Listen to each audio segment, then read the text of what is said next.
Hello, my name is Taylor Jefferson, and I am going to be reviewing the second part of our assignment due in Criminal Justice 4300 for Professor Atkins.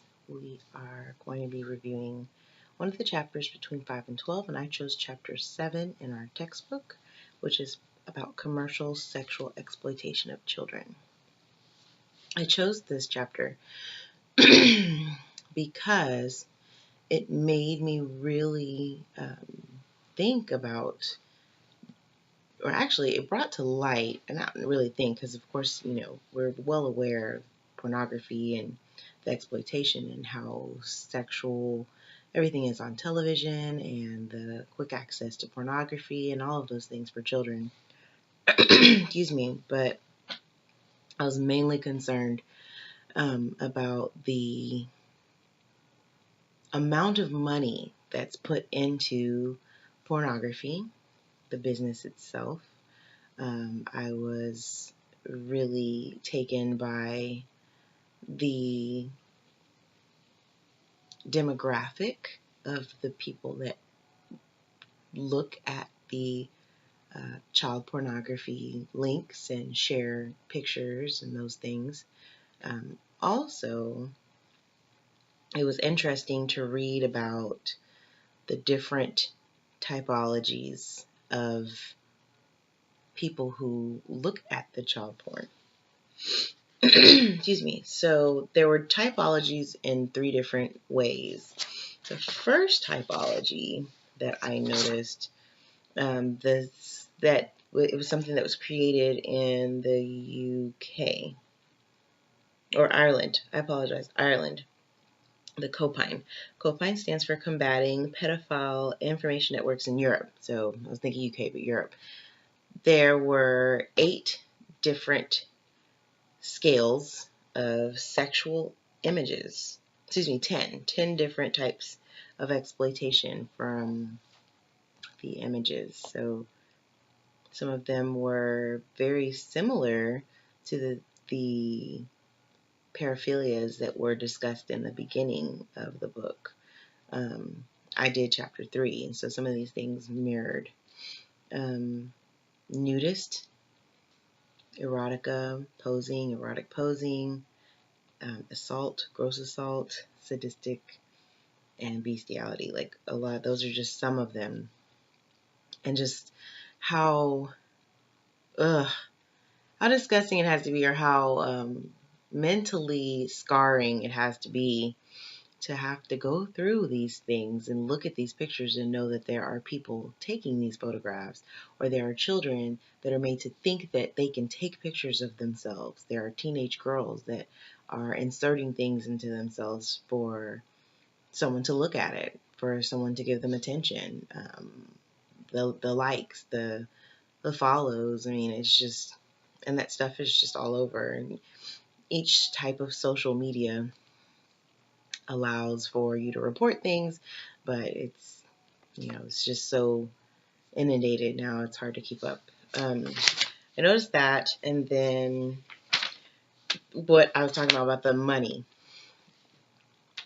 When it told me the figure, I mean, I figured there were hundreds of thousands of dollars put towards pornography.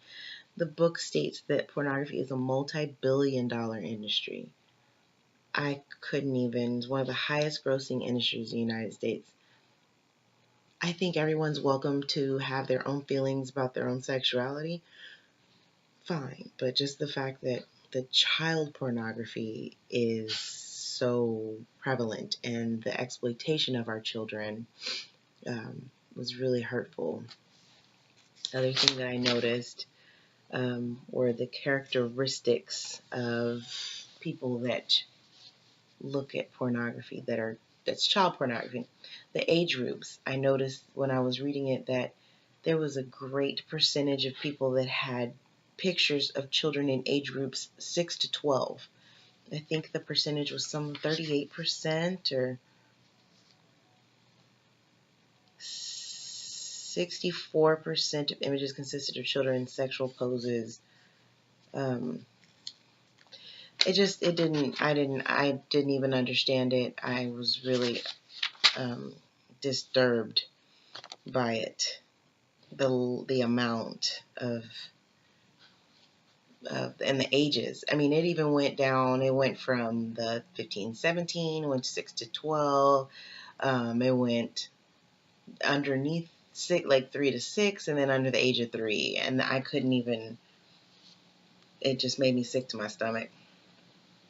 Also, that there are certain typologies of cyber sex offenders, so specifically on the internet. All the while, I'm still thinking about, wow, that reminds me of To Catch a How to Catch a Predator. It used to be on Dateline, how they would set things up and be in these chat rooms, and people would drive from all over to come and have sexual intercourse or some type of sexual contact with a 12-year-old, an 11-year-old, because their parents are gone. You offer them some sweet tea. That was always the catch. It's like, oh, sweet tea. And they would come, and it was just like nothing. And then they would play like, what? I don't know. It's the I don't know emoji. I don't know. Just disgusting, you know. People laugh about it, but it's really sad. I noticed another thing that I picked up that was really interesting was about the different typologies. That's where I was heading. They had collectors, manufacturers, travelers, and chatters. So I thought that was just the fact that it's all just typed out, you know. The collectors they just keep stuff. They go looking for stuff. The manufacturers, they make it. I don't know what's worse. The people that chat, they're just chatting, but they're kind of coaxing them. They're kind of, come on, let's meet. And then the travelers that are just going and looking and seeking these children out. So very interesting chapter. It was enlightening in a way that I probably did not want to know, but you know, it's a part of the world. So it was really interesting, and I learned a lot. Thanks so much. Bye-bye.